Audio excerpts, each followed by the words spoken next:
청소년들 이번 패널을 진행을 맡게 된 김정재, 김정민입니다.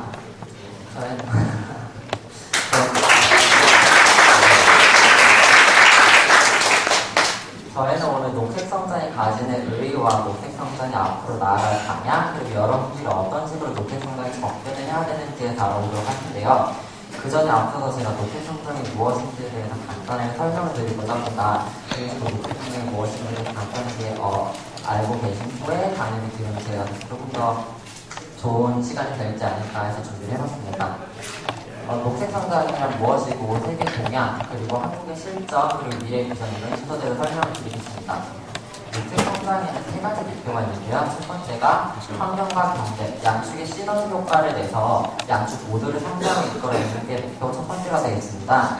두 번째가 교통, 생활, 이런 가정, 산업 모든 분야에 걸쳐서 녹색화를 이루어서 녹색혁명을 이뤄내겠다는 게 두 번째 목표가 되겠고요. 세 번째는 요즘 이슈화되고 있는 환경 문제들을 적극적으로 대응을 해서 국제 기대에 부응하는 국가 위상을 정립하는 게 세 번째 목표가 되겠습니다.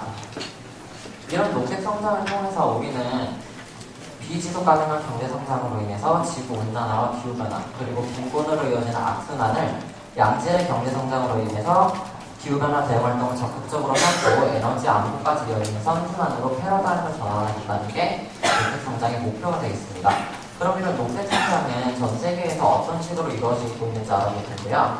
우선 전체적인 흐름을 보면 녹색 성장은 기존의 요소 투입적인 경제 성장 방식의 한계점이 달았다는 점을 인식했다는 점에서 큰 의의가 있습니다.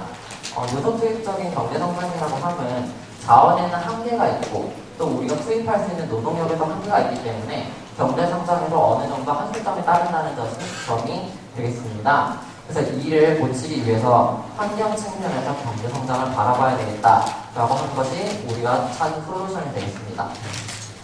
그래서 각 국가별로 어떤 식으로 대응을 세우고 있는지 알아볼 텐데요. 우선 유럽연합을 보시면 유럽연합은 배출권 거래제를 도입을 하였습니다.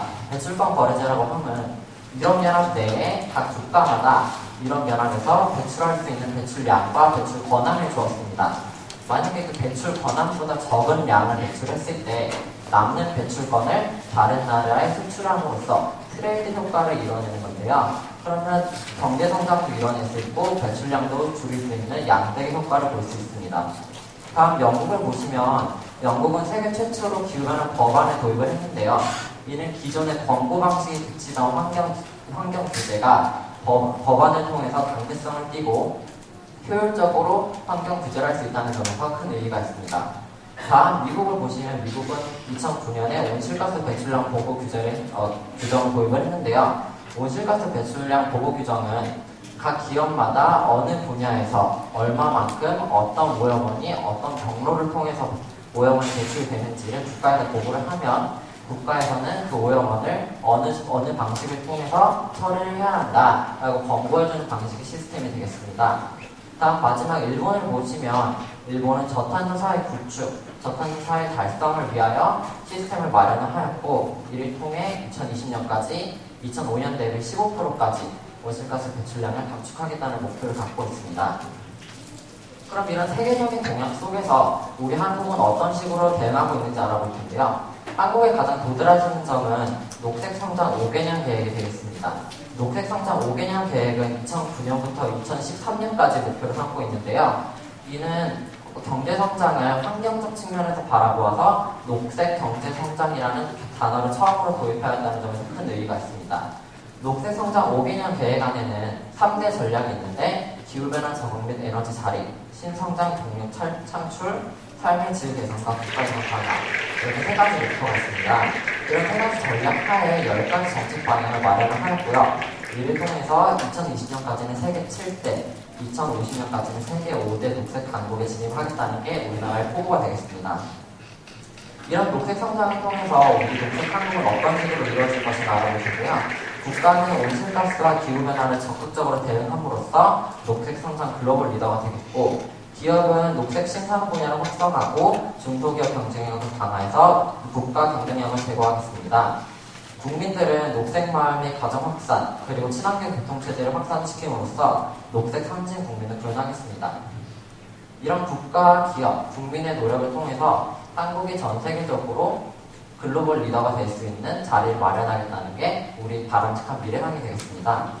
그러면 이런 바람직한 미래를 우리가 달성하기 위해서는 5가지 향후 과제가 있는데요. 첫 번째가 에너지 가소비 구조 개선, 녹색 성장 추진 체계 설비, 녹색 기술 산업 지원 체계 구축, 녹색 성장 실천, 국제적 자신화, 이렇게 5개가 있습니다. 이런 목표를 달성하기 위해서는 바로 앞에 앉아 계신 여러분들이 역할을 맡아주셔야 합니다. 이런 역할을 여러분들에게 어떤 식으로 녹색 성장에 접근해야 되는지 길을 가르쳐 주시기 위해서 앞에 앉아 계신 3분의 패널리스트 분들을 모셨습니다. 첫 번째 여기 앞에 앉아 계신 이상훈 실장님은 현재 세종대학교 기후변화센터 연구실장으로 계십니다. 다음 유영승 연구사님은 국립환경과학원 기후변화연구사시고 UNFCCC의 자문위원으로 계십니다. 다음 홍성호 박사님은 환경보존협회 검증팀장 및 연구소장으로 계십니다. 이런 세 패널리스트 분들의 녹색 성장에 대한 깊은 고찰과 여러분께 들려드리는 이야기를 듣고 앞으로 녹색 성장 분야에서 여러분들이 리더십을 발휘하여서 우리 한국을 녹색 강국으로 이끄는데 큰 이바지할 수 있으면 좋겠습니다. 감사합니다.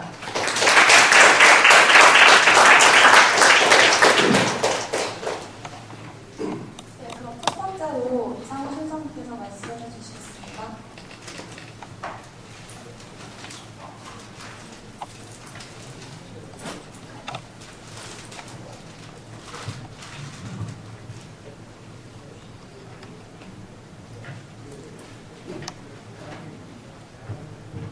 안녕하세요. 잘 주무셨습니까? 저는 잘 못잤습니다. 저희 집에 에어컨이 있는데 해가 힘들어가지고 해가 저는 못 자는 바람에 지금 못 잤어요. 저는 원래 이제 집이 되고 나서 거의 강하다고 생각했었는데 이번에 얼음도 저는 힘들었습니다. 제가 여러분들께 짧은 시간에 말씀을 드리고 싶은 것은 여러분들이 어떤 세계사를 듣고 여러분들이 앞으로 나아야 될지 방향을 좀 보여줍니다. 지금 10분입니다. 제가 이제 짧은 시간이기 때문에 일반적인 강의를 합니다. 참고로 저는 여러분들한테 굉장히 반가운 것이요. 저는 대학생 때부터 환경단체에서 자원활동을 가지고 계속 환경운동을 했습니다. 지금 잠시 대학에 있지만 제가 이 나이 되도록 이력서 한번 안 쓰고 계속 환경분야에 활동을 했습니다. 왜 이력서를 안 쓰냐면 처음 하는 분야에 뛰어드는 이력서를 쓸 필요가 없습니다. 계속 이제 제가 하는 분이 처음 하는 분이기 때문에 검증되지 않은 채 뭔가에 비해서 선택되지 않은 책들을 출간했습니다. 이 그래프를 보신 분도 있을 텐데요. 이거는 이제 세계 에너지 전망을 보여주는 그림입니다. 월드 에너지 아웃룩이라고 국제 에너지 기구에서 발행되는 에너지 전망 보고서의 그림인데요. 2035년까지 전 세계 에너지 에너지 소비가 36% 증가합니다. 근데 이게 어떤 조건에서 증가를 하느냐? 각국이 기후변화와 환경을 고려해서 적극적으로 바람직한 정책을 펼 경우에 이렇습니다. 우리나라 같은 경우에 녹색 성장 계획 비전을 수립했고 녹색 성장 계획을 추진하고 있잖아요. 그런 것을 추진하고 있고 아까 전에 EU나 미국, 영국 같은 데서 각국이 지금 현재 가지고 있는 기후변화와 환경에 굉장히 적극적인 정책들을 펼 경우에 이렇습니다. 근데 여기에도 우리가 두 가지 질문을 가질 수가 있는데요. 첫째 이제 인류가 필요한 에너지를 안정적으로 계속 공급할 수 있을 것인가. 거기서 안정적인 하면 경제적인 것을 포함합니다. 지금 우리가 세계 인류가 이제 여러 가지 에너지 문제를 겪고 있지만 에너지를 돈 주고 사다 쓰는데 큰 어려움은 없습니다. 물론 이제 아프리카나 동남아시아 이런 데 개도국이나 최빈국은 사정이 좀 다를지 몰라도 우리같이 어느 정도 산업화된 국가에서는 돈만 있으면 에너지를 쓰는데 어려움이 없습니다. 과연 이런 것이 지속될 수 있을 것인가. 그 다음에 두 번째는 지금처럼 별 문제 없이 에너지를 공급한다고 할 경우에 그렇다면 다른 문제는 없는 것인가. 지구 생태계에 아무런 영향이 없는 것인가. 이 두 가지 측면을 우리가 생각해 볼 필요가 있습니다. 먼저 세계 에너지 수요는 어떤 노력을, 그러니까 상당히 전향적인 노력을 하더라도 늘 수밖에 없다는 것을 우리가 직시할 필요가 있는데요. 여러분 이제 중국하고 인도가 경제 성장을 하면서 에너지를 굉장히 많이 쓰고 있잖아요. 브라질이나 브릭스 국가들에서 에너지 수요가 굉장히 빠르게 늘고 있습니다. 여기 보시면 주황색하고 노란색이 이 개도국과 중국의 에너지 소비 증가 양을 보여준 건데요. 석탄 같은 경우 석탄이나 석유는 OECD 국가에서 수요가 줄더라고요. 그냥 줄어드는 건 아닙니다. 환경하고 기후변화 등을 고려해가지고 열심히 노력을 해서 줄이는 거죠. 줄더라도 중국에서 늘어나는 것이 오히려 상세를 보이고 나머지 개도국에서 늘어나는 순 증가가 됩니다. 그러니까 기후변화에 영향이 큰 석탄 소비도 늘어나고 있고, 그리고 계속 지금 수급 불안정, 지역적 변동 때문에 수급 불안정 문제를 갖고 있는 석유 같은 경우에도 장기적으로 수요가 계속 늘고 있고, 물론 이제 그걸 대체할 수 있는 조금 더 친환경적이고 저탄소 에너지인 다른 것들도 늘고 있지만 화석 에너지 소비가 앞으로도 늘고 있다는 것입니다. 이건 하나의 왜 늘어날 수밖에 없는가를 보여주는 것인데요. 연간 중국 자동차 시장은 2천만 대 정도입니다. 미국 경제가 절정에 달했을 때 미국의 연간 자동차 시장은 2천만 대까지 달했는데요. 지금 중국의 자동차 시장 규모가 미국 경제가 최절정일 때 수준을 뛰어넘고 있습니다. 그리고 지금 미국 자동차 시장은 1,000만 대 정도 되고 거의 격차가 2배 정도 늘어나고 이 격차가 늘어나고 있습니다. 중국이 이렇게 자동차를 많이 소비하더라도 인구당 보급 대수를 보면 우리나라보다 현저히 떨어집니다. 그러니까 중국은 당분간 계속 자동차가 늘어날 수밖에 없죠. 아무리 연비가 좋고 하이브리드 카가 일부 들어간다 하더라도 절대량이 늘기 때문에 연료 소비가 늘 수밖에 없다는 것입니다. 자, 우리가 이제 에너지 소비가 상당한 노력을 하더라도 늘어날 수밖에 없는 상황에 우리가 살고 있는 상태에서 아직까지도 이제 세계 에너지 공급에서 석유가 차지하는 비중이 제일 높습니다. 석유, 석탄, 천연가스, 우라늄, 재생에너지 산업도 석유의 비중이 높고요. 여기 그 연한 하늘색 부분이 지금 이 짙은 남색이 현재 이제 여러분들이 알고 있는 전통적인 유전이에요. 그 유전에서의 생산량이 지금 급격하게 줄어들고 있습니다. 이미 줄어들고 있는데 그 연한 하늘색이 지금까지 발견되지 않았거나 지금까지 생산하지 않는 전통적인 유전에서 이만큼 줄어드는 부분을 채울 것으로 예상을 하고 있습니다. 근데 굉장히 저게 불확실성이 많습니다. 그 위에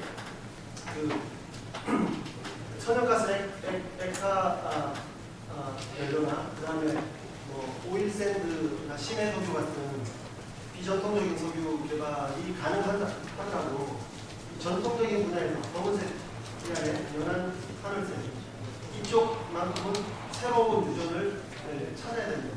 아니면 기존에 발견된 유전에서 생산량을 늘려야 되는데 여기에 대해서 많은 사람들이 회의적입니다. 그러니까 우리가 필요로 하는 석유 수요를 공급하지 못할 수가 있다는 경고가 있습니다. 그게 이제 피크오일 논쟁인데요. 여러분들도 검색해 보시면 이 논쟁이 굉장히 활발하고 각 국가에서도 피크오일 이론을 어느 정도 인정을 해서 두 가지 시나리오를 가지고 석유 수급에 대처를 하고 있습니다. 근데 어쨌든 우리가 석유를 포함해서 인류가 필요로 하는 모든 에너지원을 2035년, 2050년에 들어서도 원활하게 공급할 수 있다고 쳐도 문제는 그걸로 끝나지 않습니다. 우리가 지금 직면하고 있는 문제는 에너지 수급 문제보다 훨씬 중대한 생태 위기와 관련된 문제죠. 기후변화 위기에 대해서 여러분들이 많이 들었을 거라고 생각해요. 여기 이제 오른쪽에 있는 것은 AR IPCC 4차 보고서에 기초해가지고 간단하게 이름을 정리하는 부분인데요. 지금 AR4가 준비되고 있는 AR5가 준비되고 있는데 그 내용은 훨씬 더 상세하고 더욱더 충격적일 것이라고 예상이 되고 있습니다. 어쨌든 여러분들이 이 개인의 주관적인 그 느낌, 기후변화에 대해서 어떻게 느끼는 기후변화라는 것은 이미 진행되고 있고 기후변화의 부정적 영향은 훨씬 더 심화되는 추세로 세계를 가고 있습니다. 다른 한편에서는 기후변화 때문에 새로운 일자리가 생기고 그걸 이제 돈벌이 수단으로 만드는 사람도 있지만 여러분들이 관심을 가지고 있는 개도국이나 최빈국 사람들은 기후변화의 원인을 제공하지 않았으면서 기후변화로 인한 피해를 거의 집중적으로 받고 있습니다. 여러분들 중에서는 기후변화로 돈을 버는 사람이 분명히 있겠지만 많은 사람들이 기후변화 때문에 피해를 입고 있다는 것을 기억할 필요가 있어요.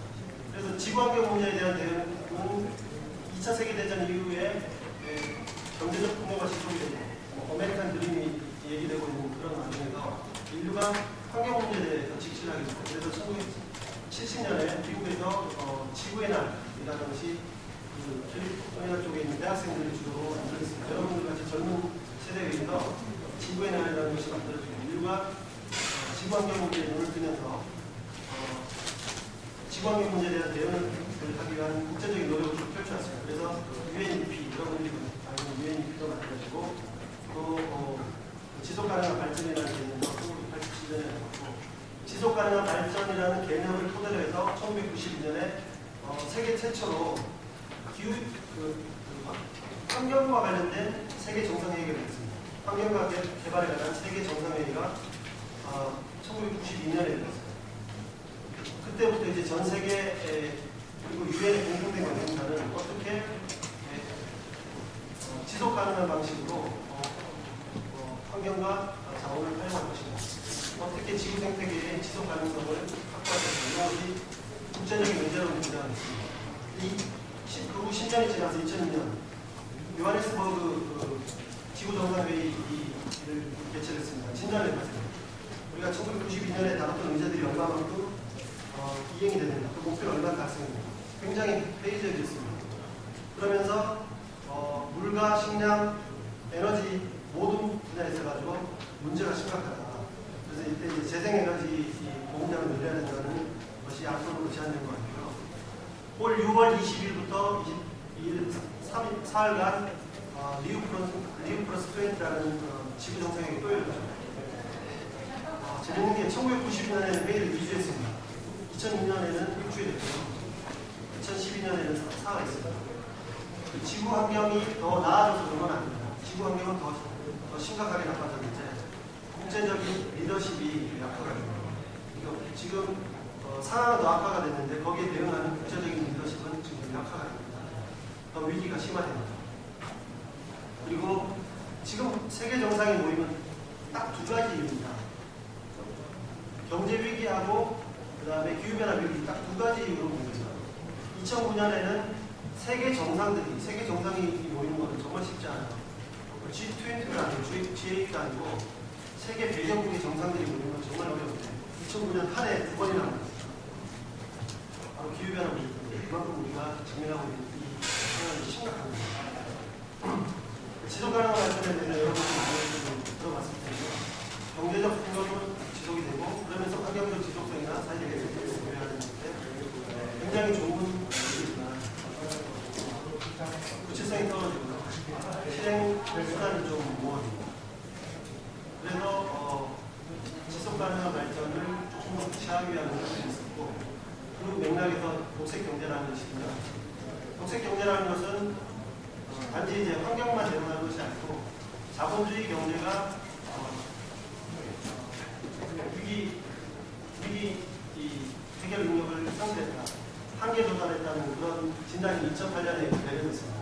그 후에 이런 지속 가능한 발전 개념과 자본주의 경제를 대체할 수 있는 새로운 경제 패러다임이 필요하다고 해가지고 영국에서부터 경제학자들의 연구를 해서 나온 것이 녹색 경제를 내놓습니다. 지금 앞서 설명한 녹색 성장도 보여주시는데 보면 이제 짧게 설명하는 저탄소 자원 효율성 사회적으로 포용적인 이게 이제 사회적으로 포용적인 경제, 생성성의 문제를 빼놓고 하면 저탄소 자원을 조정하는 것은 바로 기후변화 문제를 대응하는 본질적인, 핵심적인 방향입니다. 그래서 리우 플러스 20, 맥 빠진 정상회의 여기에서는 공식적으로 유엔 차원에서 앞으로 인류는 빈곤 퇴치와 지속가능한 발전을 위해서 녹색 경제를 봐야 된다고 선언을 이루었습니다. 근데 거의 힘을 들이지 못했죠.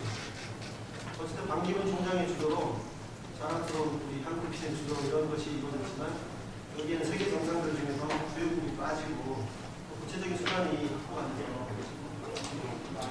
한계가 있었어요. 특히 이제 개도국이나 좀 사회주의에 기반한 국가들은 굉장히 심하게 비판했습니다. 왜 비판하냐면 지속 가능한 발전의 녹색 경제 굉장히 바람직한 개념인데 개도국이 보기에는 선진국들이 지구 자원을 다 약탈해가지고 자기들은 불을 쌓아놓고 그 다음에 이제 개도국이 성장하려고 하는데 자기들은 다른 방식으로 이렇게 넘어가면서 개도국이 발전하는 기회를 막아버린다고 비판하는 분이 있어요. 성장보다는 다른 가치를 우리가 강조하잖아요. 우리한테는 그게 절실한 문제고 구체적으로 절실한 문제지만 절대 빈곤이 심각한 사회에서는 그런 것이 마치 자기들이 발전할 기회를 막아버리는 듯한 그런 인상을 갖습니다. 그래서 여기에 갈등이 있습니다. 갈등이 있고 충돌이 있습니다. 어쨌든 이제 녹색 경제가 있는데요. 여러분들이 이제 앞으로 보는 이게 IEA처럼 각국이 지금 하고 있는 친환경적인 정책들을 열심히 할 경우에 그래프가 이렇게 공식화 그래프가 이렇게 증가하는데요. 지속 가능한 경로에 도달하려면 2040년까지 우리가 이제 354억 톤 중에서 137억 톤 정도를 줄여야 됩니다. 우리가 지속 가능하려면 저 위에 그림이 아니라 녹색으로 가야 돼. 이만큼 줄여야 되는데 그러다고 각국에서 중국하고 미국에서만 50%가 넘는 그 배출 예상량에 비해서 상당히 많은 부분을 줄여야 됩니다. 이것이 과연 실현 가능하겠냐 굉장히 어렵죠. 이게 이제 보급에는 여러 가지 기술들인데요. 지금 여러분들이 어떤 분야에 가는지 모든 것이 이 온실가스 저감하고 관련있습니다. 여기 기후변화 적응 분야로 물려있겠지만 특히 정책이나 기술 분야에 있는 사람들은 기후변화 온실가스를 저감하는 것과 다 관련있어요. 여기 그 관련 기술을 보고서에서 제시한 걸 제가 요약한 건데요. 여러분들이 어떤 분야에 가든 이공계든 그 다음에 공공정책이든 온실가스 감축과 관련된 할 수밖에 없습니다. 그래서 여러분들이 여기에 꼭 관심을 갖게 됩니다. 그리고 이제 기술인데요. 이거는 사실 생활 방식이나 활동 패턴을 바꾸는 것도 굉장히 중요합니다. 미국 같은 호주 이런 데서는 그런 삶의 양식을 바꾸는 것이 더 큰 온실가스 감축 효과가 있을 텐데요. 일단 기술적인 측면으로 보면 재생에너지들, 원자력도 있고 산소 포진이 대상도 있지만 에너지 전환 단계 효율이나 에너지 소비 단계 효율을 높이는 것이 굉장히 중요합니다. 이것이 전부 다 이 젊은 세대들이 관련 분야에서 기술을 개발하고 촉진해야 되는 그런 과제들입니다. 이렇게 줄여야 된다는 것이죠. 이 흰색까지 기술을 활용해요. 근데 이제 우리가 어떤 기술을 활용할지에 대해서는 과제가 있습니다. 원자력 유전하자는 주장이 있고, 아니 원자력이 아니라 좀 더 안전하고 좀 더 평화로운 에너지로 가야 됩니다. 재생에너지 강조하는 것도 있고, 또 석탄과 관련된 분야에 있는 사람들은 석탄을 계속 써야 되니까 CCS를 해야 된다. 이런 게 굉장히 치열합니다. 이게 그냥 이념적으로 치열한 문제가 아니고 그 분야에 있는 사람들이 생계가 달린 문제입니다. 에너지 산업에 생계가 달린 문제이기 때문에 이것이 굉장히 치열한 문제고 여러분들이 이런 치열한 기술 경합의 시기에서 분야를 잘 획득해서 여러분들이 잡고 있는 분야가 10년 후에 국제적으로 사장될 수가 있습니다. 새로운 분야가 올라갈 수도 있고 CCS 같은 경우에는 지금 미국, 중국이 밀어붙여가지고 가고 있지만 경우에 따라서 산업화가 어렵다는 주장일 수도 있고 지금은 엄청나게 R&D가 투자되고 있습니다. 그래서 어쨌든 이제 IPCC에서도 재생에너지 특별 보고서를 냈고요. 재생에너지 위주로 가는 것이 지금 유럽 환경선진국의 추세입니다. 그래서 독일이 지금 유럽 경제 위기 속에서도 독일이 어느 정도의 경제적 안정을 유지하는 여러 가지 이유가 있겠지만 재생에너지 산업을 육성하는 것도 성공성이 있다고 저는 보고 있어요. 독일 같은 경우에는 정부가 세운 계획입니다.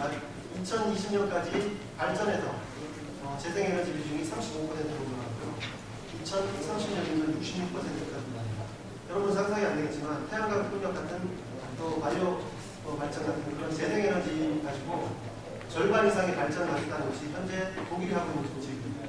우리는 굉장히 큰 나라입니다. 그런 나라들이 재생에너지를 가지고 에너지를 공급할 수 있다는 계획을 실제로 펴고 있습니다. 그래서 우리하고 많이 다르지만 이것이 새로운 미래와 현실이 될 수가 있습니다. 우리나라에서 이런 얘기하면 전문가들이 어렵다고 그러는데 왜 독일은 되고 우리는 안 돼요? 뭐 여러 가지 이유가 있지만 그 다음에 다른 나라들도 많이 하고 있고 한국은 여기 제일 높은 막대기가 정밀전망인데 우리도 이제 다른 시나리오가 가능하다는 것을 저희 연구팀에서 만든 것 같고요. 한국에서 그린피스 지구가 만들어졌어요. 그린피스 지구가 만들어져서 첫 번째 하늘이 한국의 에너지 공급을 만들었는데요. 그린피스는 이제 전력 수요를 줄이고 재생에너지 비중을 높여가면 2030년에 재생에너지 발전의 비중을 34.7%까지 높일 수 있다. 또 2050년에는 76%까지 높일 수 있다는 시나리오. 우리의 의지와 액션에 따라서 미래는 달라지잖아요. 의지와 액션을 어떻게 하냐에 따라서 달라진 미래에 대해서 비비스는 이렇게 보이고 있습니다. 여러분들이 이런 시나리오를 만들어갈 세대입니다.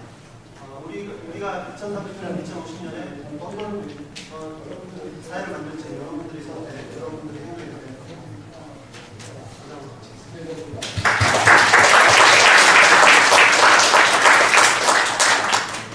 그럼 다음으로 이영수 연구팀을 마치겠습니다.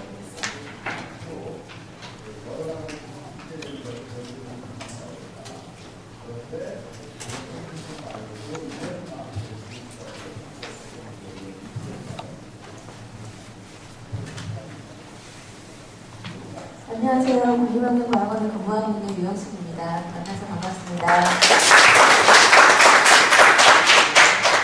오늘 좀 패널을 청소해서 간단하게 10분 정도 제가 한국인 업무에 대해서 좀 얘기를 해달라고 해서 저는 상당히 가벼운 마음으로 참석을 해서 사실 발표 자료도 준비를 못했는데 다른 두 분은 지금 발표 자료도 준비를 해오시고 해서 제가 상당히 좀 성의 없게 보이는데 일단 뭐 발표 자료가 없다 하더라도 최선을 다해서 한번 말씀드려보도록 하겠습니다.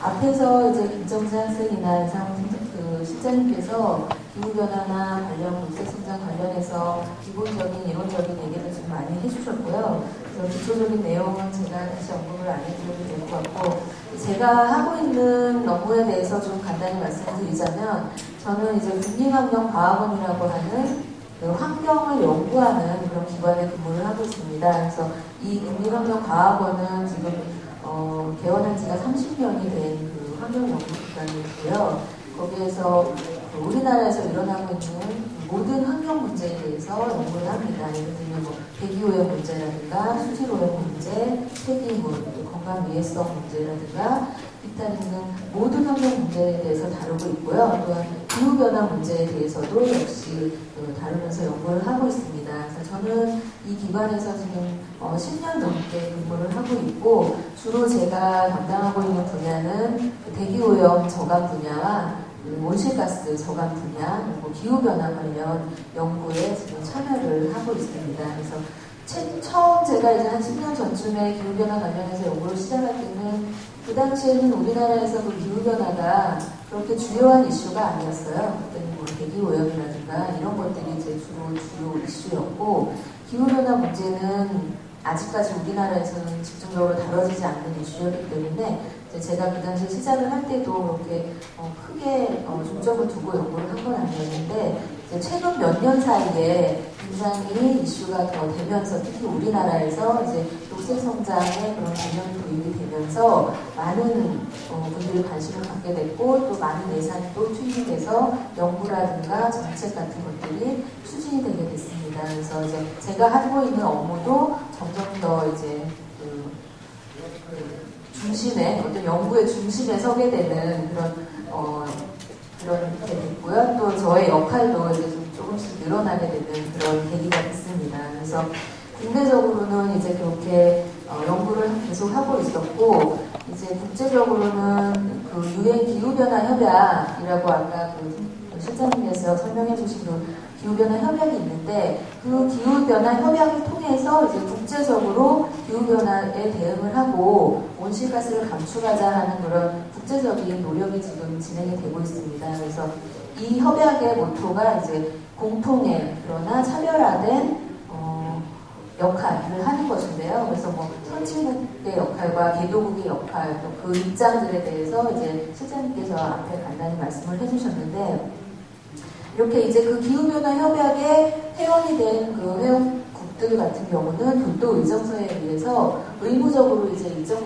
온실가스를 감축을 해야 됩니다. 그러면 그 나라들이 이제 각각의 그 아까 보신 것처럼 각각의 목표량을 받게 돼요. 우리나라는 뭐 2012년까지 얼마를 줄여야 된다라는 그런 목표량을 각각 받게 됩니다. 그러면 이 받은 목표량을 제대로 달성을 했느냐 안 했느냐 하는 것을 평가할 필요가 있습니다. 이것은 국제적인 협약에 의해서 의무적으로 돌아가는 상황이기 때문에 그 평가를 정확하게 해야만 이 협약이 제대로 진행이 되느냐 안 되느냐가 이제 성패가 돼서 확인이 되는 거죠. 그래서 이러한 우리나라에서 감축을 얼마가 온실가스 배출이 되고 또 얼마가 감축이 됐고 또 어떠한 노력들이 일어나고 있는가 하는 거에 대해서 매년 이제 그 회원국들이 UNFCCC, 유엔 기후변화 협약에 보고서를 제출을 하게 됩니다. 그래서 이걸 국가보고서라고 우리가 부르는데요. 그 국가보고서를 이제 전 세계의 관련 전문가들이 모여서 검증을 하게 됩니다. 그래서 그러한 검증자를 이제 리뷰어라고 하는데 제가 그 리뷰어로 지금 활동을 하고 있습니다. 그래서 UNFCC의 국가보고서 리뷰어로 활동을 하고 있고 이제 우리나라에서는 한 12명 정도가 참여를 하고 있고요. 전 세계적으로는 약 300명 정도의 전문가들이 이제 그 국가 보고서를 검증하기 위해서 참여를 하고 있습니다. 그래서 매년 그 회원국들이 특히 NX1 국가들이 국가 보고서 제출을 하면 이제 그걸 받아서 그 전문가 검증팀을 꾸리게 됩니다. 그러면 그 일정에 따라서 꾸려진 팀에 합류를 해서 거기서 이제 검증을 하는 그런 업무를 하고 있고요.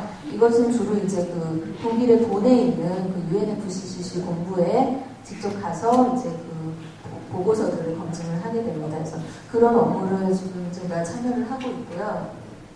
이거 외에도 이제 그 실장님께서 아까 말씀하셨듯이 그 IPCC에서 이제 일정한 주기로 그 평가 보고서라는 거를 지금 발간을 하고 있습니다. 그래서 기후변화 전반에 대한 과학적인 내용이라든가 아니면 어떻게 감축을 할 것인지 또는 어떻게 적응을 할 것인지 배출 현황은 어떻게 되는지 이런 것들에 대한 전반적인 내용을 평가를 한 그런 보고서를 발간을 하는데요. 현재까지는 그 AR4라고 해서 4차 평가 보고서까지 나와 있습니다. 그래서 최근에 5차 평가 보고서에 초안이 나왔습니다. 그래서 그 5차 평가 보고서에 대한 또 검증이 들어갔는데요. 제가 또 거기에 참여를 해서 지금 열심히 지금 검증을 하고 있습니다. 그래서 그건 1차 초안이기 때문에 아직까지 그 내용에 대해서는 이제 여러분들한테 이렇게 말씀드리기는 어려운데 일단 그러한 것들이 이제 진행이 되고 있고요. 그래서 저는 주로 온실가스 관련하고 기후변화 관련해가지고 이런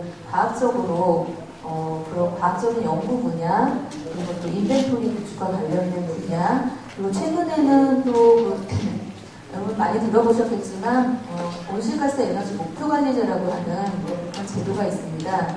그 제도가 이제 녹색성장기본법에 의해서 시작이 된 그런 제도인데요. 그래서 그 대규모 온실가스를 배출하는 그 대규모 사업장에 대해서 강제적으로 배출량을 감축하도록 하는 그런 제도입니다. 그래서 그러한 제도를 이제 디자인하는데 이제 환경부의 일원으로서 참여를 했었고요. 그리고 또 이제 그 제도에 대해서 배출량을 또 검증하는데 그 검증 심사원이라고 하는 그러한 그 인력을 또 양성을 해야 됩니다. 그래서 그러한 검증 심사원 양성이라든가 교육이라든가 이런 곳에도 좀 참여를 하고 있습니다. 그래서 좀 국내적으로 국제적으로는 이제 그런 유엔이라든가 IPCC에 좀 참여를 해서 전문가로서 활동을 하고 있고 국내에서는 이제 그 제도의 설계라든가 운영이라든가 또 교육이라든가 이런 데에 지금 참여를 하고 있습니다. 그래서 이러한 일련의 내용들을 살펴봤을 때 지금 여러분들은 이제 학생으로서 좀 아직까지는 어느 분야를 나갈지에 대해서 구체적으로 결정이 되어 있진 않지만 제가 이렇게 직접 그 현업에서 경험한 것들을 봤을 때 실질적으로 기후변화 관련해서는 앞으로도 계속 이슈가 될 것이고요. 지금 실장님이 말씀해 주신 것처럼 기후변화는 단순히 기후변화만의 문제가 아니라 그 외에 다른 패러다임으로 접근을 하는 나라들이 굉장히 많습니다. 예를 들면 지속가능 발전이라든가 우리나라와 같이 녹색 성장이라든가 또는 아까 피크오일 관련 얘기도 해주셨지만 에너지 안보의 확보 문제라든가 그러한 것들로서 여러 가지 다른 이슈로서 접근이 가능합니다. 그래서 단순히 기후변화가 어떤 기후변화에 대한 과학적인 문제만이 아니라 그 어떤 정책적인 또 사회적인 그런 문제에 굉장히 다양한 분야에서 접근이 가능하기 때문에 여러분들이 이 부분에 대해서 좀 더 관심을 두신다면 단순히 어떤 기후변화가 몇 도의 문제다, 몇 도의 증가의 문제다, 온실가스 얼마 배출의 문제다 이런 것이 아니라 굉장히 사회 경제적으로 다양한 분야에서 접근을 할 수 있기 때문에 저처럼 그냥 순수하게 어떤 과학적으로 접근을 할 수도 있고요. 아니면 어떤 정책 입안자가 돼서 뭐 온실가스 목표관리제라든가 아니면 배출권 거래제를 설계한다든가 하는 그런 정책 입안자로서의 역할도 할 수 있고요. 아니면 뭐 에너지 부분으로 참여해서 일하실 수도 있고. 그래서 굉장히 접근할 수 있는 방향이 굉장히 다양하고 또 국제적으로 또 직접 뭐 UNFCCC의 사무국에 뭐 취업을 하셔서 참여를 하실 수도 있고 UNEP나 이런 부분으로 직접 나아가실 수가 있는 그 방향이 굉장히 다양하다고 생각을 합니다. 물론 이제 그 다양한 방향에서 모여지는 최종 목적지는 어떻게 기후변화에 대응을 할 것이냐 하는 것이 되겠지만 여러분들이 접근할 수 있는 방향은 굉장히 다양하다고 생각이 되고 그래서 여러분들께서 좀 더 이렇게 관심의 폭을 넓히셔서 뭐 그런 부분들을 잘 살펴보시면 도움이 되시지 않을까. 저는 이제 그냥 저의 경험을 바탕으로 해서 말씀드렸고요. 좀 더 많은 전문적인 지식이라든가 이런 것들을 이제 여러분들께서 또 많이 말씀을 해주실 거로 생각이 되기 때문에 저 얘기는 이 정도에서 마치도록 하겠습니다. 감사합니다. 네, 마지막으로 홍성우 박사님의 말씀 드리도록 하겠습니다.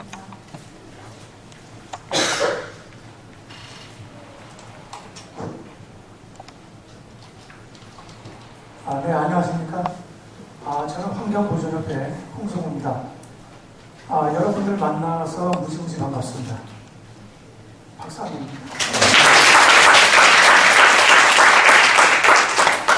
왔다 갔다 하면서 이렇게 강의를 해야 되는데, 이거 좀 짧은 것 같은데.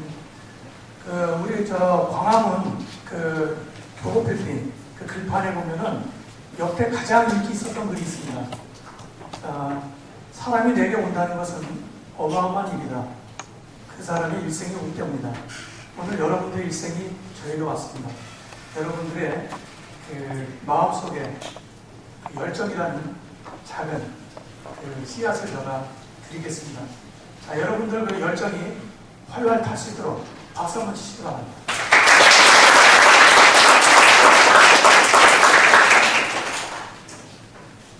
사실 이게 하루 종일 강의는 모자르는데요.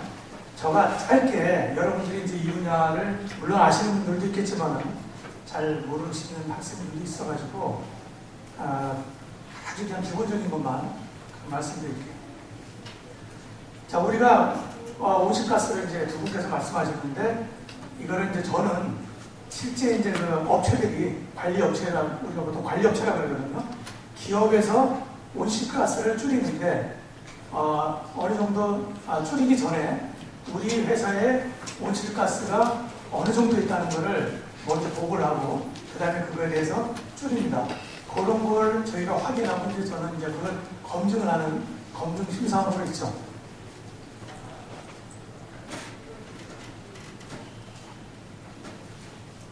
자, 우리가 온실가스는 6가지가 있어요.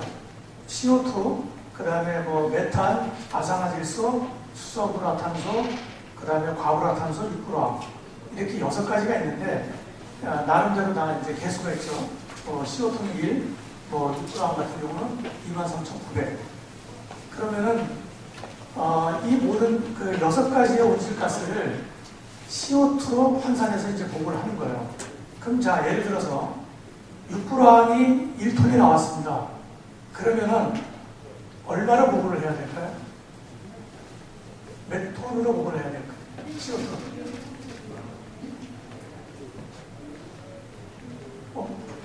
쉬운 건데.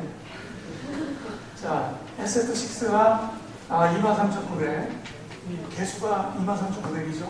SF6 1톤이 나왔다. 모든 걸 다 CO2로 보고하게 되죠. CO2는 1이죠. 그러면은 CO2 얼마를 보고를 해야 돼? 그래서 다시 한번. 그렇죠. 23,900톤을 보고합니다. 그래서 이제 CO2 이퀴바넌트라고 그러죠. CO2. 자, 이렇게 해서 이제 기업들이 나오는 그 배출가스를 CO2로 보고합니다. 자, 거기에 대한 내용이고요. 자, 이런 거는 생략 안 했습니다. 여러분들 많이 보셨습니까? 스코프 1이 있고 스코프 2가 있어요. 스코프 1은 회사에서 직접 배출하는 걸 얘기하고, 스코프 2는 간접 배출이라 그래요. 외부에서 사오는 거죠. 그러니까 스코프 1이라는 직접 배출은 우리 공장에서 화석 연료를 떼가지고 온실가스가 배출되는 걸 얘기하고, 스코프 2는 예를 들어서 한전에서 우리가 전기를 갖고 오잖아요. 발전회사에서 전기를 만들기 위해서 빵가스를 뗀다. 그러면 35% 정도가 전기로 발생이 되거든요. 그거를 우리가 구매해서 쓸 때는 우리가 직접 배출은 하지 않지만은 그쪽에서 이미 전기를 만들 때 배출했기 때문에 그걸 간접 배출이라고 합니다. 그래서 스코프 1과 2를 우리는 이제 보고를 하게 됩니다.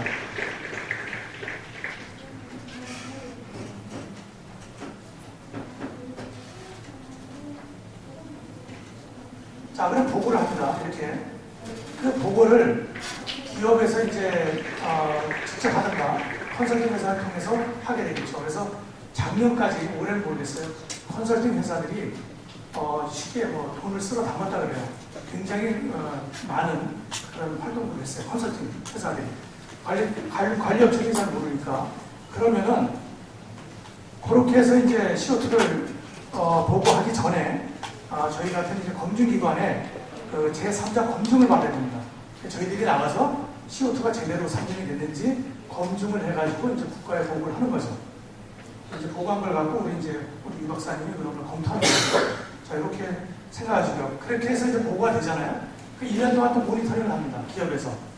어떤 걸 하냐면은, 자, 배출량에 대해서 이제 우리가 10,000톤을 예를 들어서 보고를 했다면은 그 10,000톤에 대해서 할당이라는 이제 목표가 부과되죠. 어느 정도를 줄여라. 그러면 이제 1년 동안 이제 이행을 합니다. 그래서 이제 감축에 대한 게 이제 제가 이렇게 쓴 건데, 시간 관계상 우리가 다 말씀을 드리고, 첫 번째 건 이제 LED로 일반적인 조명을 LED로 바뀌어가지고 감축되는 거. 자, LED로 바꾸면은 예를 들어서 40W짜리 전기가 LED로 바뀔 때 전기가 줄겠죠. 그 전기가 줄는 걸 갖고 배출계수를 곱해가지고 이제 산정하는 방법이 있습니다. 거기에 대한 그런 내용이고요. 여러 가지 이제 아이템마다 상당히 많은 그런 감축 기술이 있어요. 자, 우리가 지금까지 들은 거는 신재생 에너지, 또 태양광이라든지 소수력, 풍력 이런 얘기를 많이 들으셨는데, 직접 이제 공장에서는 에너지 전략이 줄일 수 있는 유일한 대안이거든요. 그러니까 어떻게 하면 에너지를 줄이느냐, 그런 방법들이 이제 제가 소개시켜드린 거예요. 전기 관련. 자, 요건 제가 한마디로 말씀드리면은, 자, 우리가 감축을 무조건 해야 돼요. 이제 앞으로. 이제 저탄소 녹색 전환 기본법에 이제 법으로 이제 돼 있다 보니까 해당되는 관리업체는 의무적으로 해야 됩니다. 우리가 감축을 이제 기업에서 했을 때 대부분 이제 여기 이제 우리가 국소백이라 해가지고 오염물질이 이렇게 배출되면은 그걸 여러분들 이제 삼겹살집 생각하시면 됩니다. 고기가 막 이렇게 연격으로 오면은 닭스를 통해서 쭉 빨아들이죠. 뒤에 송풍기가 있어요. 빨아들이는데 송풍기의 그 효율을 고효율로 바꾸는 걸 생각합니다. 그게 이제 감축이거든요. 자, 전기를 많이 배출하는 4등급, 5등급짜리 모달을 1등급짜리로 바꾸는 거예요. 그게 첫 번째 이제 우리가 생각하죠. 근데 여러분들은 만약 항공공학을 전공하신 분이라면은 이 설계에 보면은 이 용량을 선정하는 게 Q는 V 10X 플러스 A가 있어요. 그 X가 요 거리예요. 오염물질에서 우리가 빨아들이는 후두라고 그러는데, 자, 삼겹살에서 나오는데 그 후두가 있죠. 쭉 내려오잖아요. 자, 이게 지저분하다 해가지고 천장 위에다가 놓는다 이러면은 X 제곱이죠. 자, 1m 했을 때는 1의 제곱 1이에요. 근데 저천장이 올라가다가 한 3m 정도로 온다면은 9m예요. 그러면은 동력은 9배나 높은 모달을 사용해야 되기 때문에 9배. 그러니까 1, 2% 줄이게 했는데 900%의 동력을 온실가스를 배출하는 거죠. 자, 그러니까 이 설계가 굉장히 중요합니다.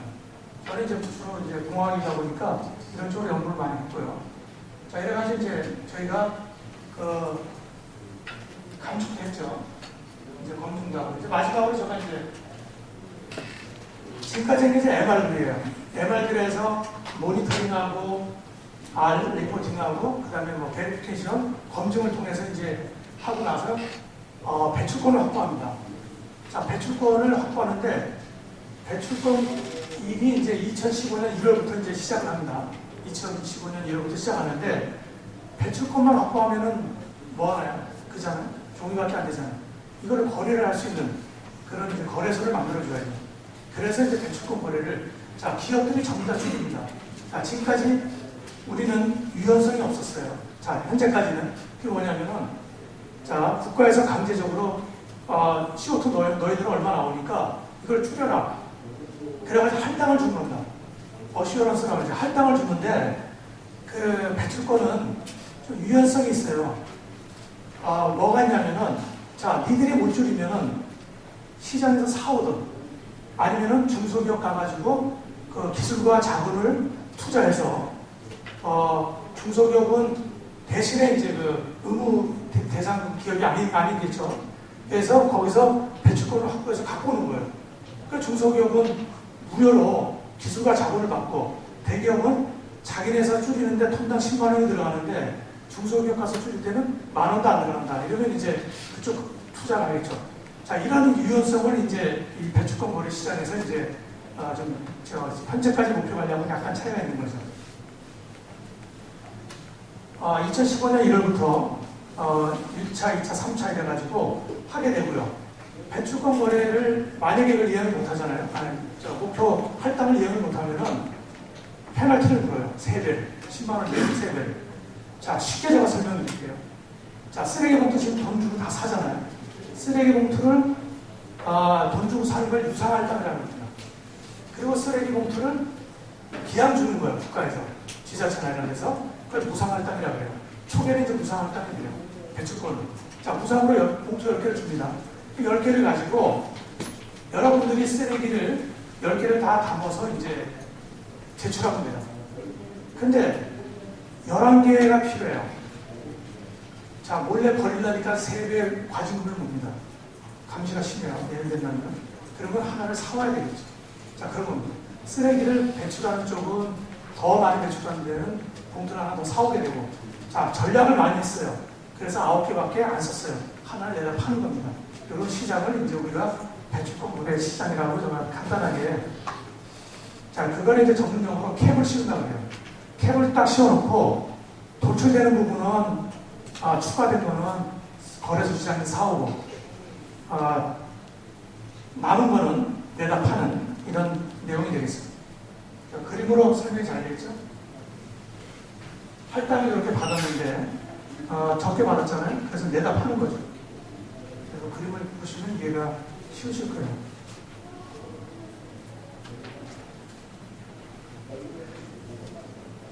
자, 두 가지 시장이 있습니다. 할당을 줘요.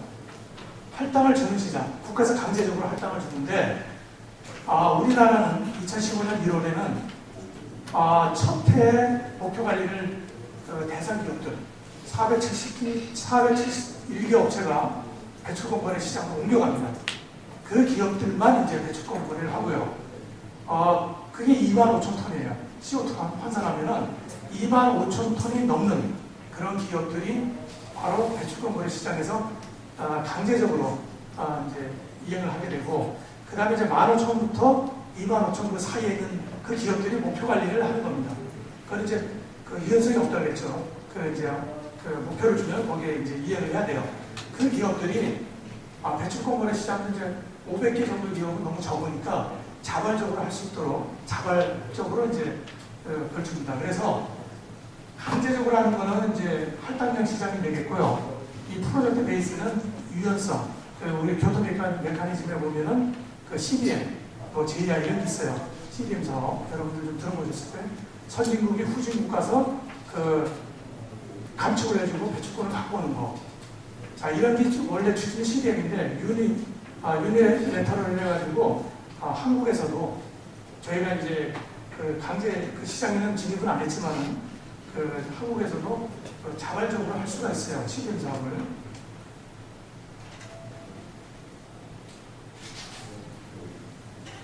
자, 이제 뭐 마지막으로 이제 제가 여러분들이 어떤 분야에 그 전공을 하시는지 모르겠어요. 전공을 뭐 환경 쪽에 계신다면은 뭐 잘 오셨고요. 그 외 분야에서 오신다면은 관심을 가져주시고, 우리가 이 온실가스로 인해 가지고 여러 가지 이제 그 잡이 창출이 됩니다. 얘기가 좀 길어지는데 제가 이따 토론 시간에 또 잠깐 또 말할 기회가 있으면 하고요. 어쨌든 간에 지금은 세계적인 어떤 변화의 패러다임이라고 해서 그 변화가 되고 있어요. 그걸 미국이 어쨌든 간에 저 생각입니다.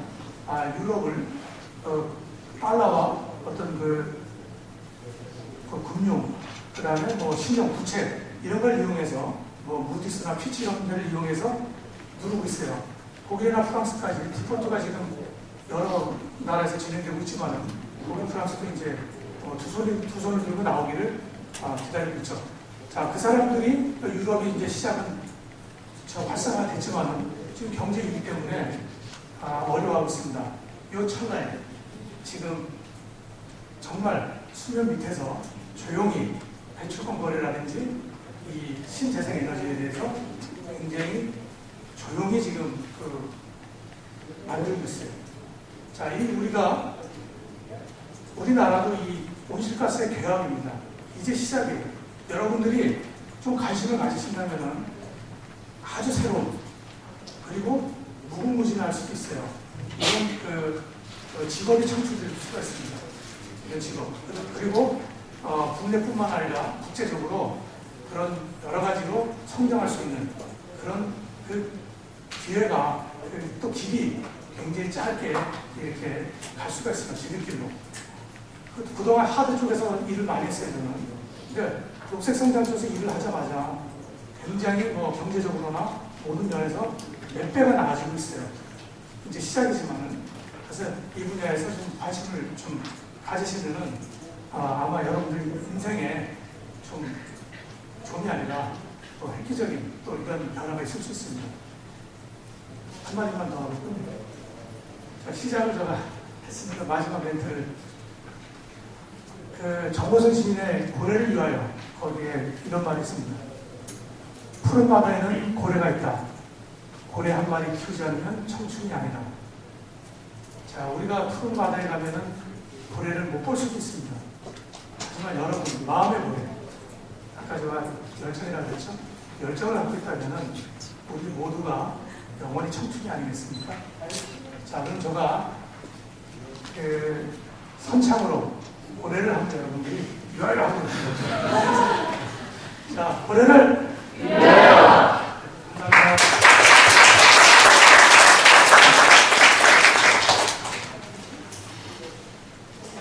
네, 오늘 오신 시청자분 정말 감사히 잘 들었습니다. 다음 순서로 참여하신 분들과 패널리스트 분들의 열린 토론의 시간을 가지려고 하는데요. 혹시 질문 있으신 분 계신가요?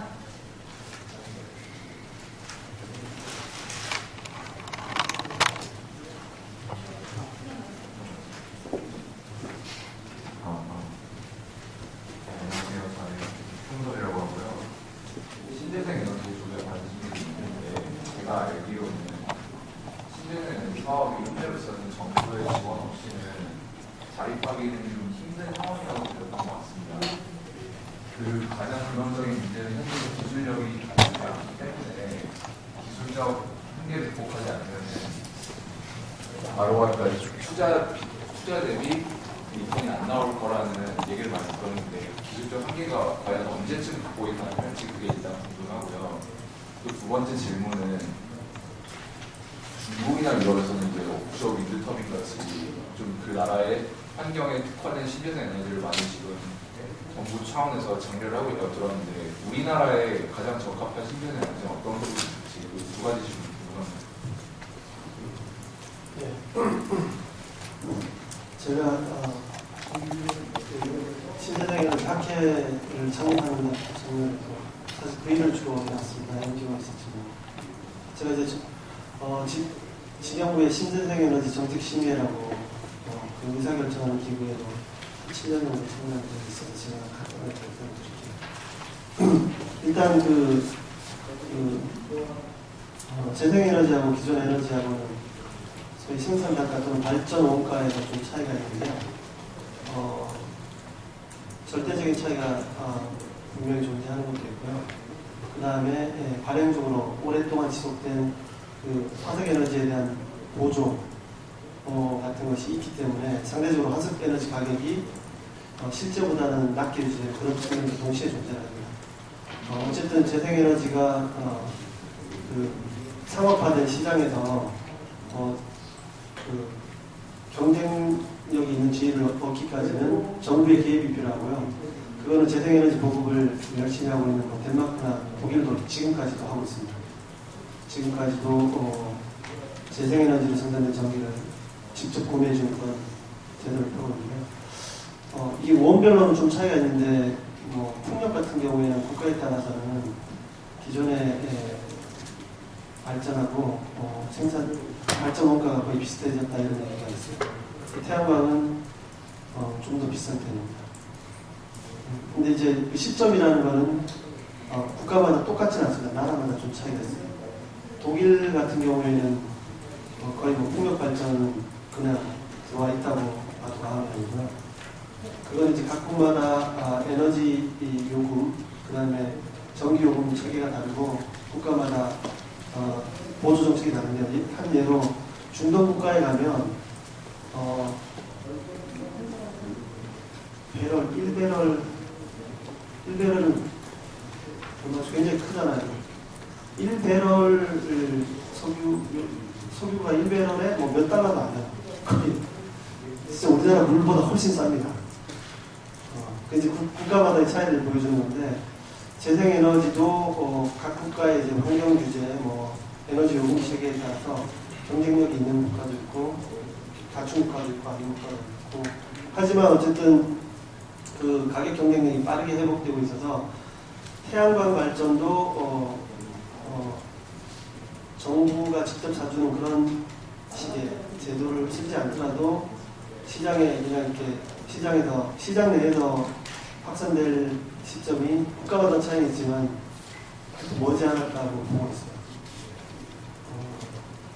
근데 이건 이제 좀 재밌는 거는 전 세계 어떤 국가나 재생에너지에 대해서는 기본적으로 보조 정책을 펴고 있습니다. 그래서 에너지 생산업자들 같은 경우에는 지금은 전 세계적으로 보면 재생에너지 시장이 가장 큽니다. 발전 시장을 보면 원자력 시장보다도 풍력이나 태양광 시장이 이미 훨씬 커졌어요. 연간 시장이 지금 1,000억 달러 이상이 된 게 이미 꽤 됐거든요.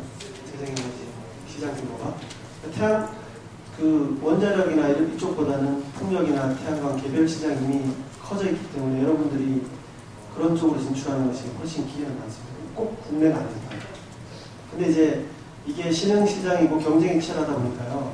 개별 기업 입장에서는 리스크가 굉장히 크게 존재하고 국내 모든 풍력회사나 태양광 회사들이 지금 중국 기업에 확실히 밀려가지고 고전을 면치 못하고 있습니다. 우리가 한 4, 5년 정도나 조금 더 빨리 갔으면 반도체나 IT처럼 중국 기업에 대한 우위를 유지할 수 있었을 텐데 중국이 태양광을 시작한 게 10년밖에 안 돼요. 그런데 지금 전 세계 솔라셀 생산이 50% 이상을 중국에 이미 차지하고 있습니다. 한 가지 두 번째 게 죄송한데 질문이 있는데 중국의 경우에는 풍력 에너지 회사들도 사들이고 있고 하는데 그게 정부 차원에서 적극 지원해서 그런 건지 아니면 중국의 민간 기업들이 외부의 기업들을 사는 건지. 그 중국 같은 경우에는 어떤 정책을 보냐면 중국에 예를 들어 베스타스 같은 회사가 중국에 공장을 세우잖아요. 그러면 현지 부품을 몇 퍼센트 이상 조달해야 된다 규정을 만들었어요. 그래서 그 공장이 가동되고 한 5년 정도 지나면 중국 자국 내 부품 공장이 다 생겨요. 그런 부품 회사들이 이제 중국 골드윈드 이렇게 해가지고 중국 회사들이 지금은 세계 10대 안에 한 3개 정도 자체 기술력이 생긴 거죠. 그리고 태양광 같은 경우에는 일단은 저가 설비만 가져오면 어떤 회사들은 기본적으로 라인을 돌릴 수가 있어요. 설비는 다 독일산, 한국산, 미국산 그걸 가져와가지고 저가 쪽에서 생산 용량을 늘리고 그 다음에 이 자금이 많아지면 그걸 R&D에 투자해가지고 중국은 기술력이 낮지도 않습니다. 태양광도 이미 세계 수준의 기술력을 가지고 있습니다. 그 아까 두 번째 질문이 한국에 특화된 신재생 그러니까 그거는 딱 해답이 없어요. 우리 같은 경우에는 독일 사람들이 보면 우리가 그 태양광 자원이 굉장히 풍부하다고 하는데요. 우리가 OECD 국가 중에서 인구 밀도 가장 높습니다. 그리고 산학의 비율이 굉장히 높아요. 절대적으로 우리가 공간이 부족해서 만약에 이제 건물 일체형으로 태양광 전지판을 깐다면 그거는 굉장히 전도 유망할 텐데 일단 지붕도 별로 없고 그냥 나대지를 쓰는 건 우리같이 토지 자원이 빈약한 나라에서는 또 어렵거든요. 그리고 풍력 같은 경우에도 우리나라에서 풍력 바람이 좋은 데는 되게 살림이 굉장히 우거진 데고 접근이 어려운 데라서 어려움이 좀 많더라고요. 조력 같은 경우에는 자원은 풍부한데 이제 환경 논란이 더 많아요. 바다에 댐을 쌓는 거기 때문에.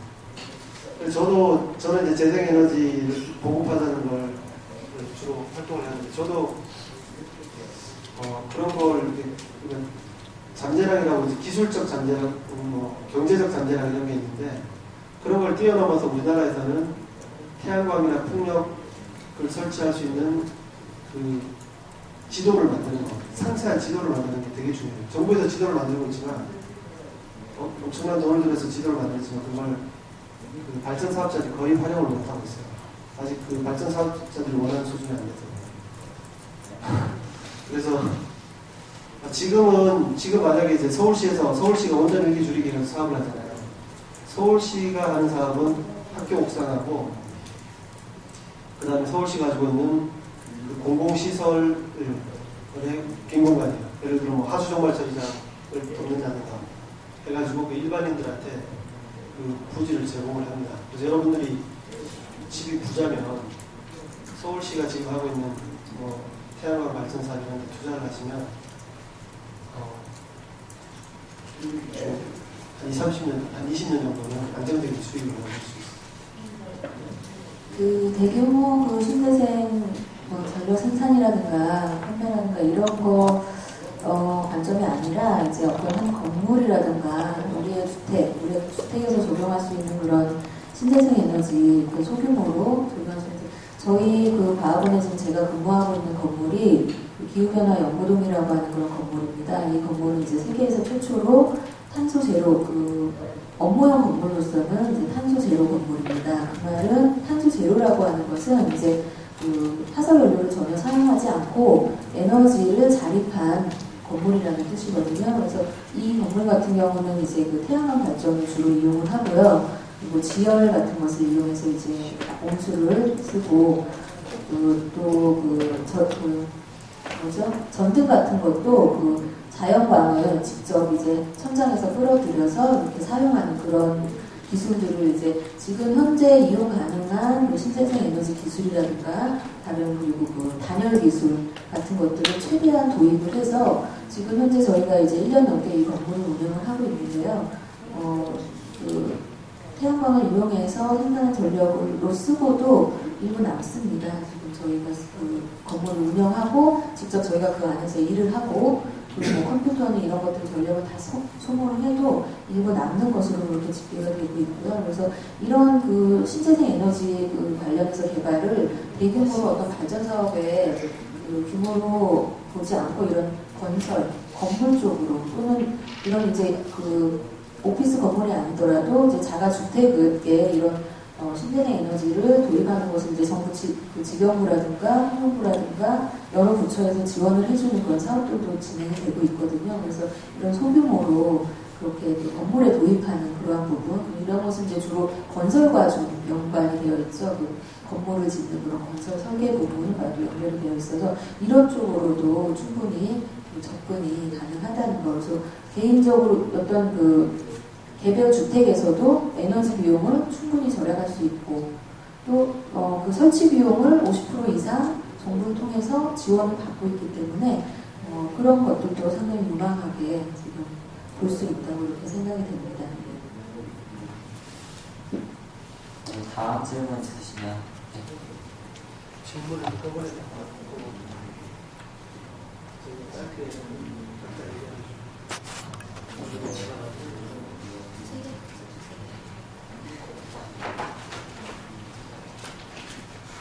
저 내용 굉장히 잘 들었고요.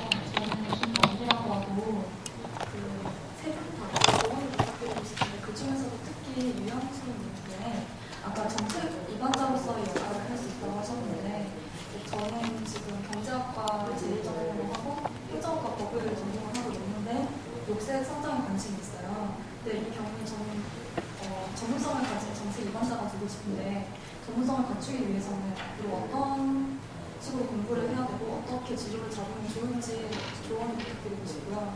그리고 홍성님께 그 마지막에 직업이 굉장히 다양하게 존재할 수 있다고 하셨는데 문과생의 입장에서 어떤 분으로 이렇게 직업을 가질 수 있을지 설명해 주셨으면 좋겠습니다. 다음 질문 있으시면.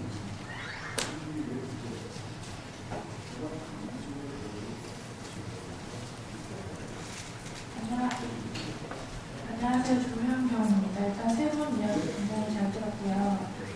저는 학교에서 생명과학과 공부를 하고 있습니다. 여기서 녹색 성장에 대한 생각을 말씀을 듣고 있는데 제가 생명과학과로서 심심치 않게 GM이나 마이크랑 바이오매스에 대해서 접하고 있습니다. 근데 세 분에 대해서 이야기 말씀하시는 거에 얘기가 언급하시는 분도 없으시길래 이게 지금 녹색 성장에서는 제외가 되어 있는 건가라는 생각도 들어서 혹시 이게 지금 녹색 성장에 대한 현실이라든가 아니면 어떻게 이게 발전 가능성이라든가 아니면 저는 이거에 대해서 긍정적인 측면, 부정적인 측면 둘 다 들어봤기 때문에 두 세 분의 생각은 어떤지 궁금합니다. 마지막 질문 하나 더 대신 두 분 다 질문. 예, 저는 글쓴이라고 하고요. 저는 학생이 아니라 전차 통신 쪽을 연구 설계하는 연구를 가진 인재이거든요. 그래서 자동차 분야에서 녹색 성장을 위해서 에너지 쪽 중에서 어떤 에너지에 그런 분야에 집중해야 하는지 알고 싶습니다.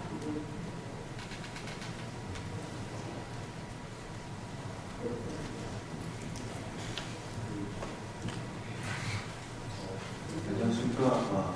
제 이름은 강천우고요. 현재 건축을 공부하고 있는 학생입니다. 지금 제가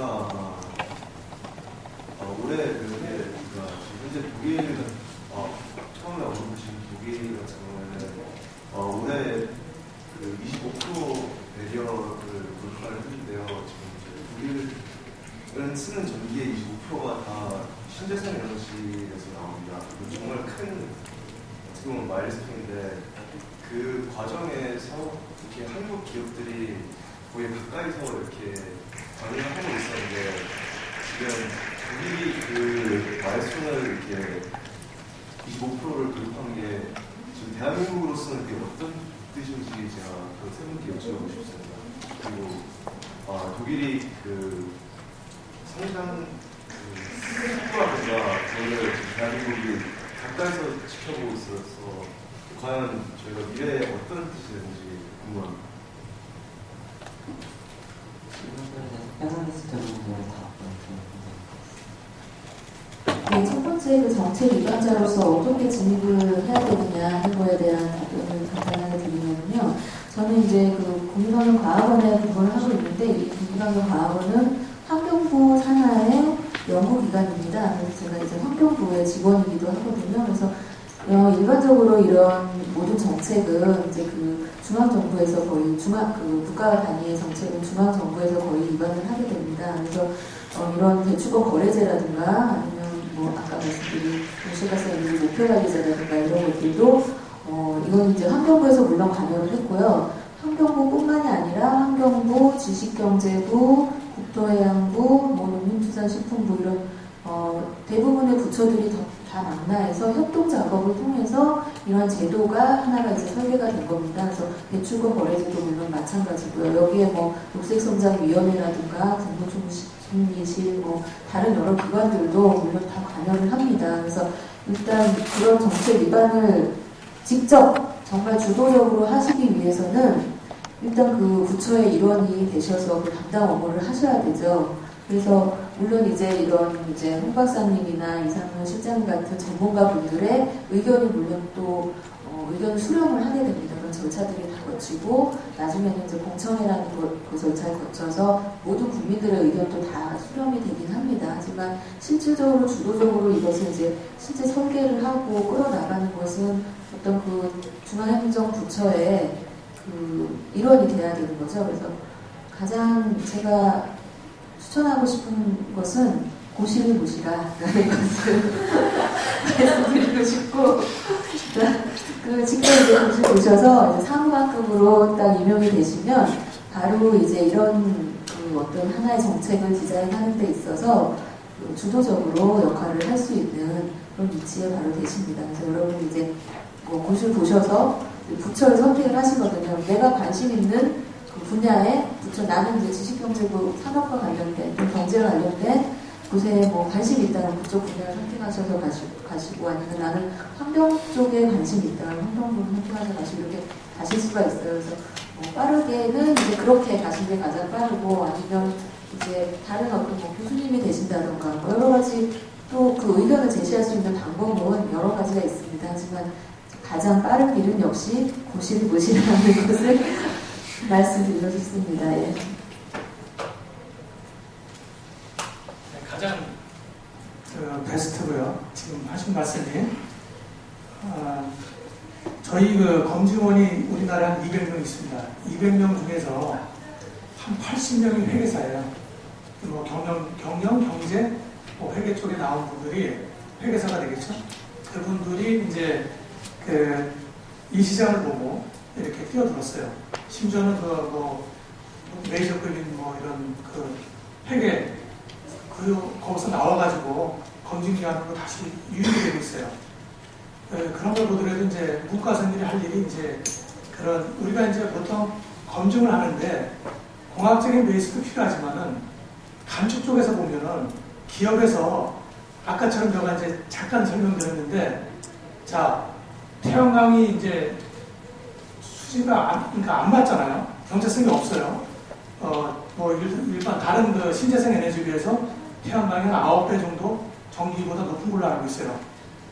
그러면은 이런 태양광 맞지도 않은 이런 사업을 누가 합니까? 안 하잖아요. 그죠? 근데 저희들이 검증하는 게 그런 거예요. 바로 추가성이라고 그래요. 추가성이라고 그러는데 자, 이 사업을 해서는 기업이 도저히 맞지가 않아요. 그러면 그걸 증명을 해야 됩니다. 자, 그 증명하는 게 저도 뭐 이 문과 쪽이 아니라서 뭐 MPV도 있고 또 내부 수익률, 투자 해수리가 이런 거를 다 따져가지고 이 사업은 정말 그 경제성이 없다. 이걸 증명해 줘야지 배출권이 확보가 돼요. 그러니까 이 사업을 함으로써 경제성이 있으면은 탈락되는 거고 이 사업이 정말 경제성이 없고 우리 순수하게 온실가스를 저감하기 위한 그런 활동이다. 이런 걸 입증하는 게 경제적인 연구가 상당히 많이 들어갑니다. 이런 게 저희들이 약해요. 그래서 그러다 보니까 또 회계사들하고 같이 이렇게 윈윈해가지고 일을 진행합니다. 근데 배출권 거래가 되면은 돈이잖아요. 제가 올해 한 5개 정도의 감축 검증을 했어요. 저희는 500만 원을 받고 하루 현장 검증 나가고 밤에 보고를 써가지고 하루에 500만 원을 받았습니다. 상당히 메리트는 있잖아요. 그죠? 우리 검증원이 지금 과학원에서 고시한 금액이 105만 원이에요. 쉽게 말해서 맨데이라고 그러죠. 고시를 했어요. 105만 원. 그 105만 원 보더라도 어쨌든 우리가 맨데이로는 굉장히 높은 거죠. 그 기술사 같은 것들이 뭐 한 30만 원 정도 분달이면은 굉장히 높은 겁니다. 그 500만 원을 가지고 제가 어떤 일이 됐냐면은 그 기업에서 나오는 그 40개 그 계열사에서 한 개 계열사에 2만 톤을 절감을 그걸 검증을 해서 제가 발표해서 인증을 받았어요. 저희가 검증한 것 같고 국가에서도 인증을 합니다만 그래서 배출권이 확보되는 거죠. 그 2만 톤인데 현재 그게 12,000원이거든요. 그 2억 4천을 버는 거예요. 500만 원 투자해가지고.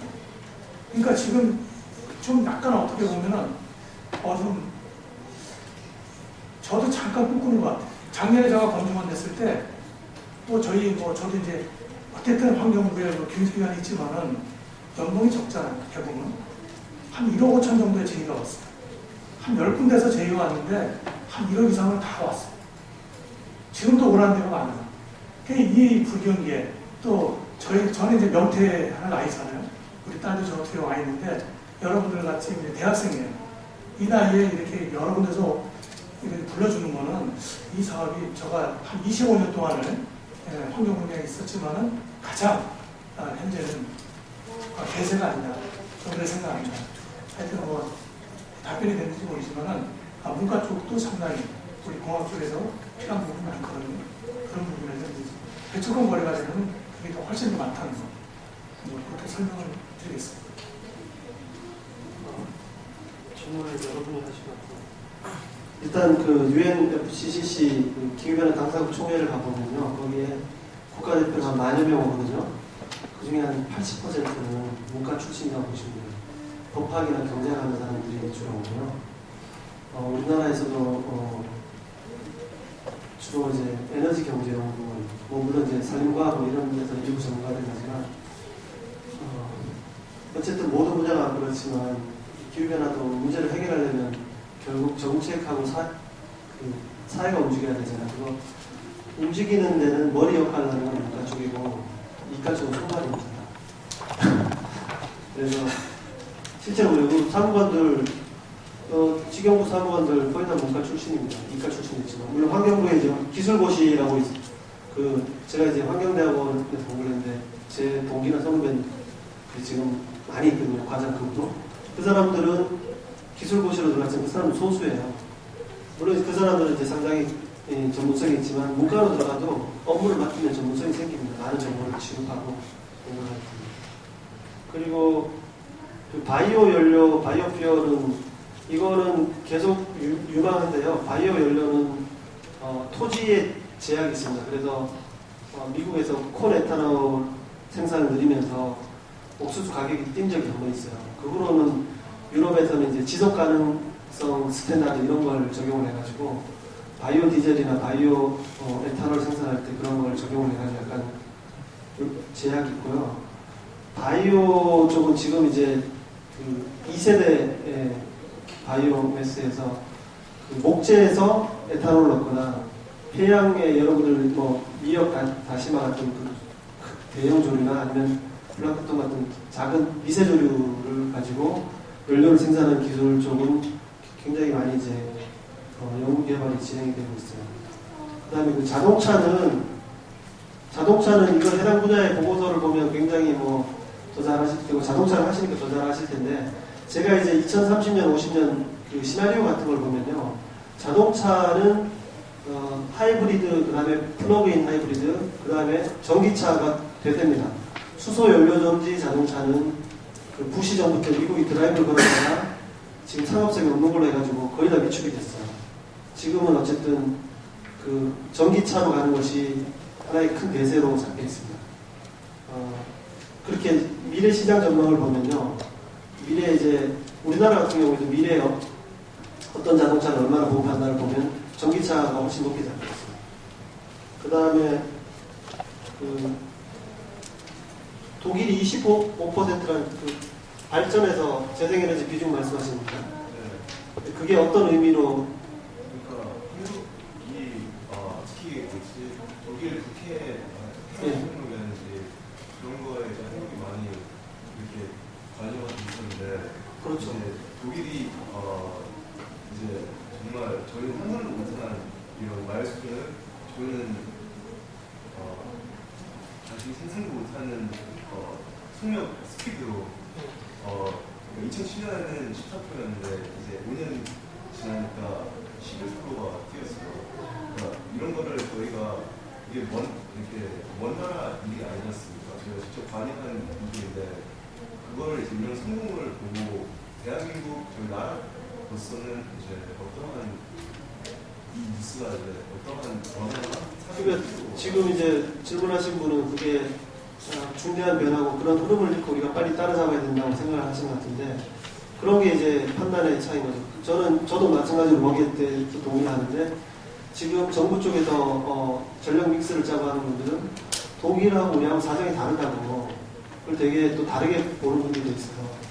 그러니까 이제 미래를 보는 시각이 다른 거죠. 새로 나온 흐름에 대해서도 보는 시각이 다르고 그래서 지금 질문하신 분은 그게 굉장히 중대한 변화고 세계가 이제 흘러간다고 보시면 그런 판단에 맞춰가지고 자기가 뛰어들면 돼요. 제가 옛날에 제가 일하는 단체에서 자원봉사하는 후배가 미국으로 유학을 가려고 했어요. 근데 제가 독일로 가라. 독일에서 풍력을 받아 해가지고 지금 슈투트가르트에서 박사 마치고 내년쯤에 들어오는 후배가 있고요.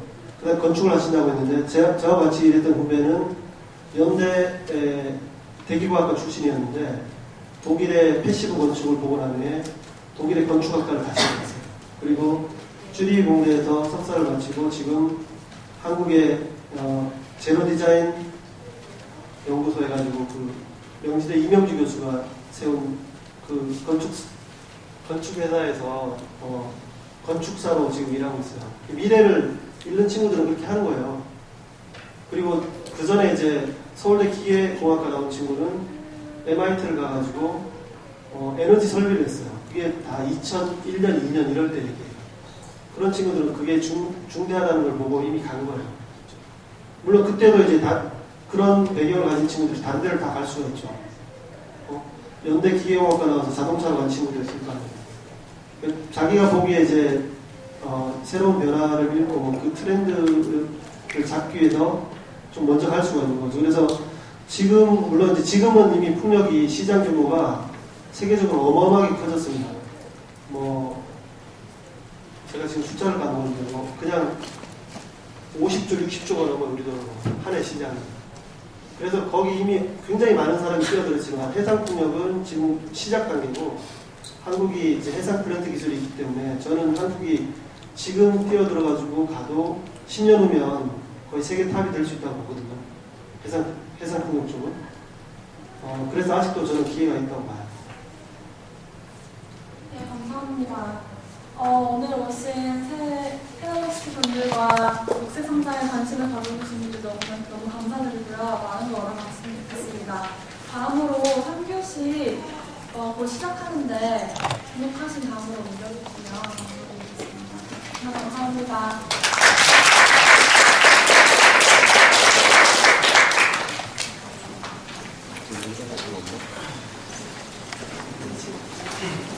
네, 얼마나